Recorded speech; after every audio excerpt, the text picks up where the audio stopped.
Yang pertama, ada orang yang memang nak bertaubat dan dia usaha untuk bertaubat.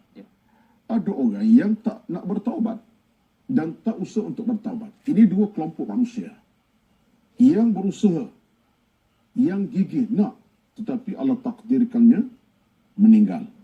Contoh dalam hadis daripada Nabi SAW, Nabi sebutkan dalam riwayat tentang seorang pemuda yang telah membunuh 99 orang.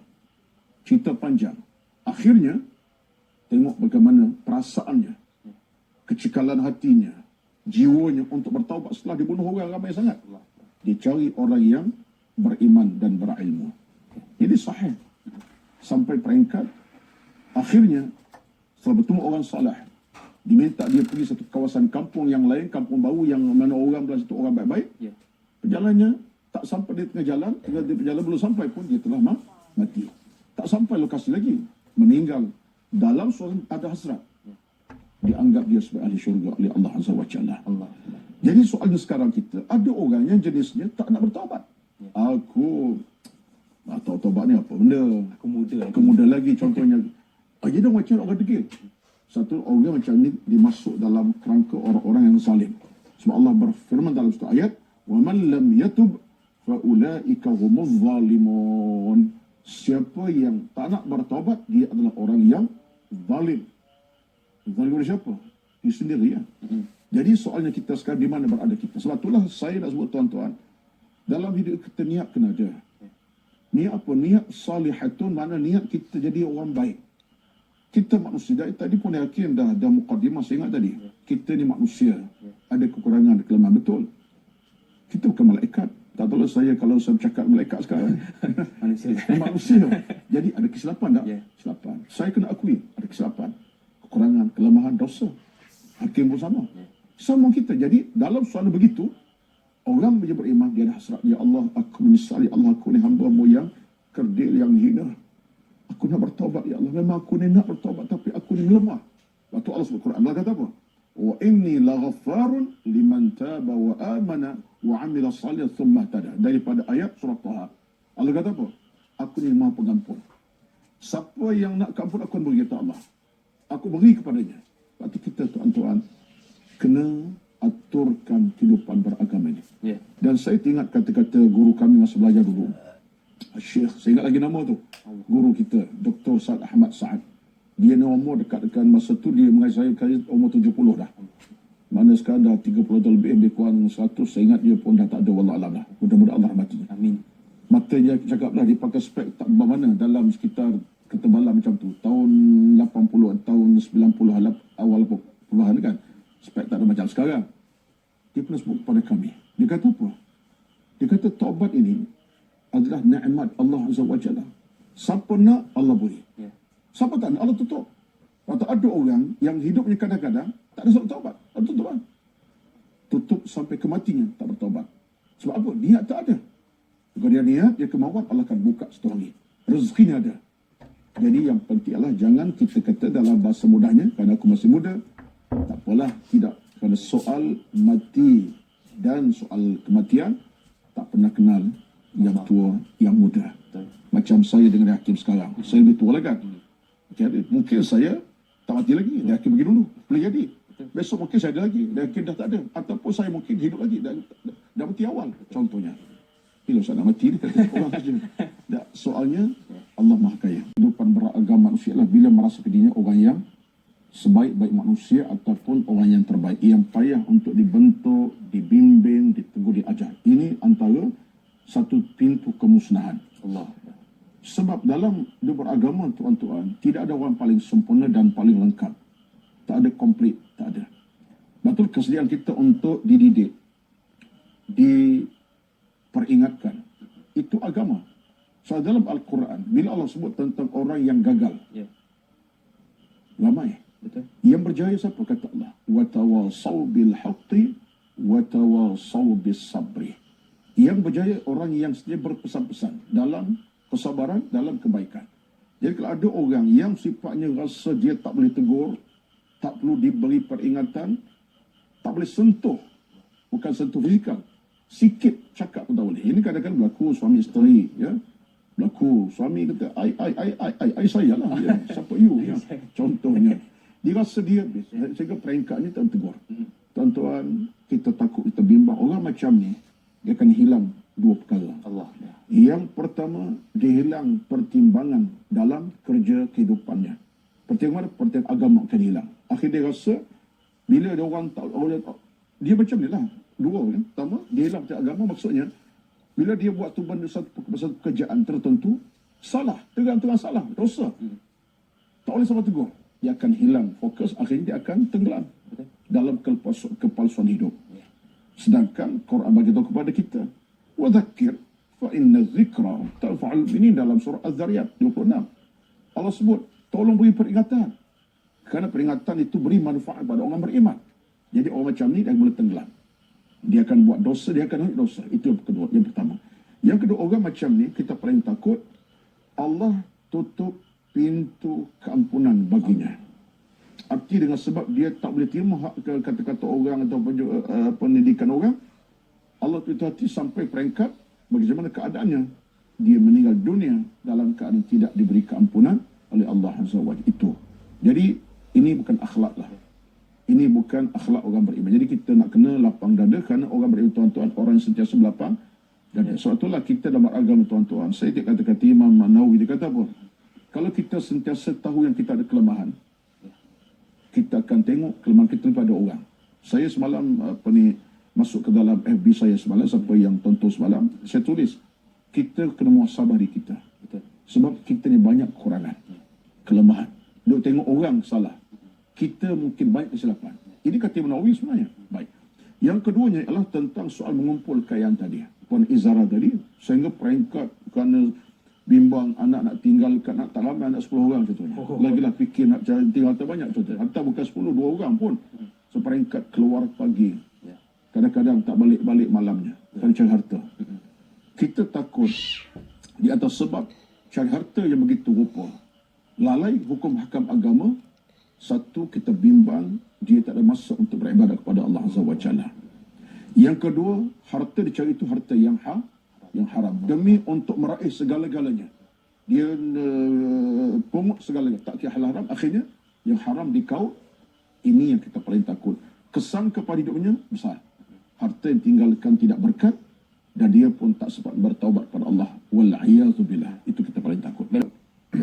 Kalau kita sengaja bertangguh-tangguh tentang soal untuk kembali kepada Allah Azza wa Jalla, siapalah kita? Allah. Sedangkan dalam urusan hidup ini, 3 perkara kita kena ingat. Pertama, urusan nyawa hidup bukan urusan kita.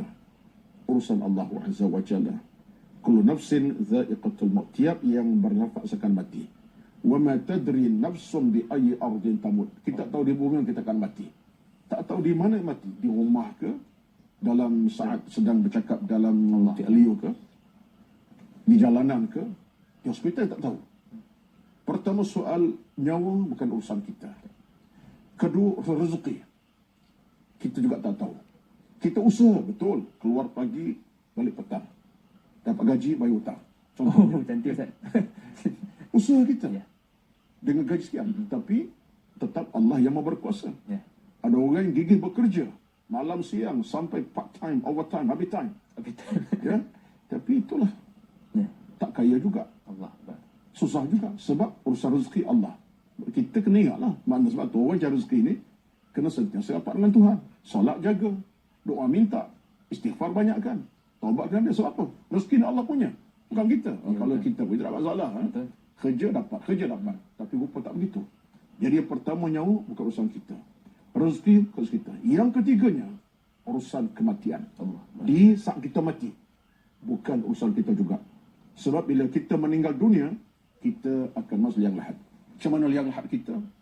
Tak tahu. Sempit, luas, ini bukan urusan kita. Kita minta, tapi kita tahu.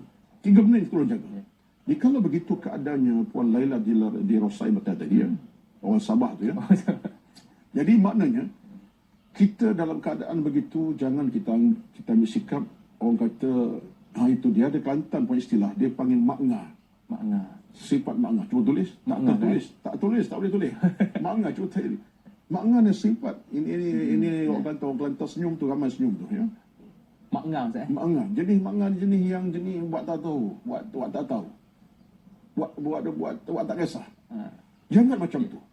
Bila ada sifat buat tak kisah ini, dia akan mencacatkan kita punya perjalanan kita yang penghujungnya boleh jadi tak sempat kita nak lafazkan ucapan Astaghfirullahalazim. Allah ambil nyawa kita keadaan tak ada istighfar. Mati kita dalam keadaan tidak ada keampunan Allah Azza wa Jalla. Sedangkan Allah sebut dalam Al-Quran kata apa? Ya ayyuhalladzina amanu tubu ila Allahi taubatan nasuha. Wahai orang beriman, tolonglah balik pada Allah dengan taubat nasuha.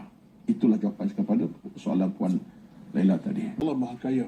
Sebab Allah sebut Quran, Allah kata apa? Nabbi ibadi anni annal ghafur rahim. Khabar pada hamba-Ku, aku ni Tuhan Maha Pengampun, kata Allah. Aku ni Maha Pengampun. Jadi Allah buka pintu keampunan. Tapi dengan orang tadi kita kena usaha dengan gigih. Sampai tahap kita dah tak boleh dah. Kerana usaha kita tak jumpa orang tak salah. Ini pada ulama sebut, dan saya rasa ini antara benda yang kita boleh terima sebagai satu pegangan pada kita ialah kita buatlah segala pintu kebaikan. Mungkin sedekah, derma, niat kebaikan kita yang kita buat tadi untuk pahala kepada si kawan kita yang telah mungkin dia telah pergi, telah mati contohnya. Pahala sampai. Itu cara kita nak cover balik. Namun begitu dalam bab soal hutang. Hutang sikit sebab cerita saya tadi tentang bagaimana rohnya. Betul. Bab hutang tuan-tuan kena selesai dengan elok. Sebab orang yang berhutang tak selesai maka rohnya akan tergantung sampai orang mati syahid. Orang sampai syahid, kata Nabi, yughfaru lisyahid kullu dhanbin ila dain. Akan diampunkan dosa orang syahid melainkan hutang. Dosa hutang tak akan diampunkan Allah SWT. Jadi ini masalah besar.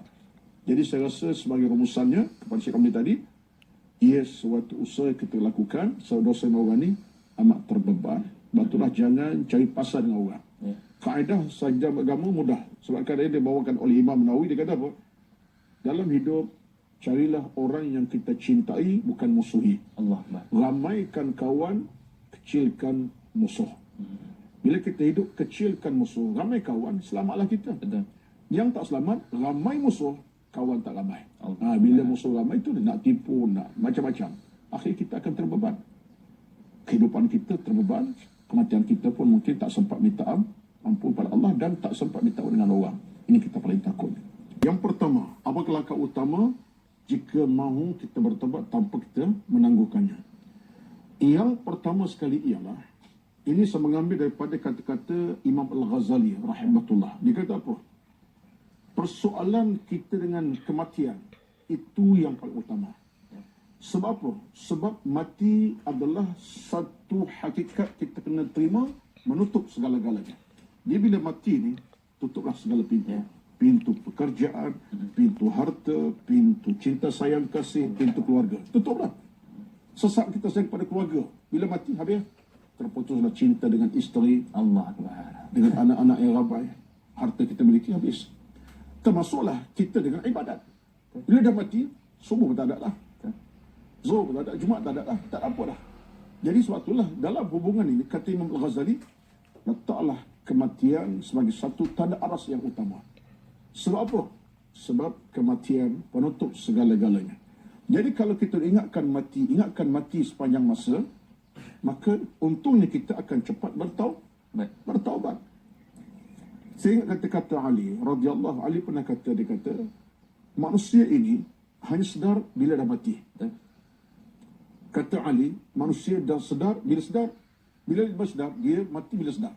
Aku dah dalam kubur sekarang. Allah. Bagi tadi dengan anak-anak, semalam dengan dia hakim Makau Tijanai contohnya. Semalam dengan keluarga, balik kampung jumpa mak ayah. Sekarang dalam kubur. Masa tu dia mula sedar bahawa sudah tamat segala-galanya. Jadi sebab tu kata Imam Ghazali, yang pertama, letaklah kematian sebagai satu tanda aras kepada kita. Saya namakan ingat mati di KPI. Ya, betul. Key Performance Indicator. Ya. Sebab dia merupakan satu warna penting kepada kita. Kita ingatkan mati ni tuan-tuan, menyebabkan jiwa kita mudah terasa. Betul. Aku tak akan junjung langit hingga bila-bila, tak akan pijak bumi sampai bila-bila. Allah. Jadi ini langkah pertama kita. Sampai Nabi sebut, akthiru min zikri hadhi min lazat. Adik-adik Muslim, banyakkan ingat benda-benda yang boleh hancurkan kelazatan hidup. Antara kematian. Itu satu. Bila ada ingatkan mati, cepat bertaubat. Yang kedua, macam mana kita bertaubat? Langkah yang utama juga ialah kita tahu bahawa selagi mana Allah buka pintu, masuk segera. Juga pandang Imam Al-Ghazali. Sebab Imam Ghazali, tuan-tuan, dia kaya dengan peringatan tasawuf. Itu yang hebat Imam Ghazali ni. Bagi kita buka kitabnya Hilumuddin, kita akan jumpa banyak benda. Kata Imam Ghazali, tuan-tuan, dikata dalam kitabnya, dikata cuba tengok dalam beragama, kita beragama ini. Apakah Allah Subhanahu wa Ta'ala pernah tutup pintu taubat kepada kita? Tidak pernah. Allah buka malam siang kepada kita. Takdirnya, kata Imam Ghazali, Allah tutup. Tak baik 3 hari, 2 jam je tutup. Aku nak tutup taubat jam 8 pagi sampai jam 10 pagi. Bayang dalam 2 jam tadi, kalau ada orang meninggal masa tu, macam mana? Buat maksiat, tak ada bertaubat. Sebab untuk Allah close kan? Close masa jauh tak? Tutup taubat kan? Bayangkan, tapi tak begitu. Rupanya Allah buka pintu kepada kita malam siang. Sehingga Allah kata apa dalam Nabi sebut Nabi kata apa? Nabi sebut dalam hadis, Nabi kata kepada kita, Inna Allah Ta'ala yabsutu yadahu billahi. Allah buka tangannya untuk terima keampunan kita waktu malam dan siang. Siapa yang buat dosa malam, siang boleh bertaubat. Yang berdosa siang, malam bertaubat. Allah buka pintu kepada kita. Jadi kalau tutup pintu, ruang tak ada. Dan langkah utama kita ialah ingat Allah sentiasa nak menanti taubat hambanya. Itu dulu langkah utama. Baik. Soalan kedua tentang taubat. Doa gua terima tak terima, terima tak terima. Tuan-tuan, puan-puan, dirahmati, kesucian hati penting. Tanqiyatul qalbi dalam istilah tasawuf ialah kita mesti ada kesucian hati. Sampai satu peringkat Nabi pernah ingatkan kepada kita, bukan soal taubat saja, hatta kita berdoa. Nabi kata apa? Ud'ullaha wa antum muqinuna bil ijabati. Doa kepada Allah dan yakin Allah terima doa kamu. Hadis Nabi. Ud'ullaha wa antum muqinuna bil ijabati. Doa kepada Allah dan yakin Allah terima doa kamu. Nabi minta kita ada keyakinan. Jangan ragu, jangan ada perasaan terima tak terima. Terima tak terima macam mana? Jangan ada. Kita tahu betapa Allah Maha Pemurah. Sama dengan taubat. Ya Allah, aku dah merintih kepadamu, ya Allah. Pagi tadi jam 4 pagi aku dah bangkit dalam keadaan aku istighfar sampai jam subuh. Air mata tumpah. Ya Allah, Engkau Tuhan aku yang Maha Pengampun saja. Kena ada keyakinan.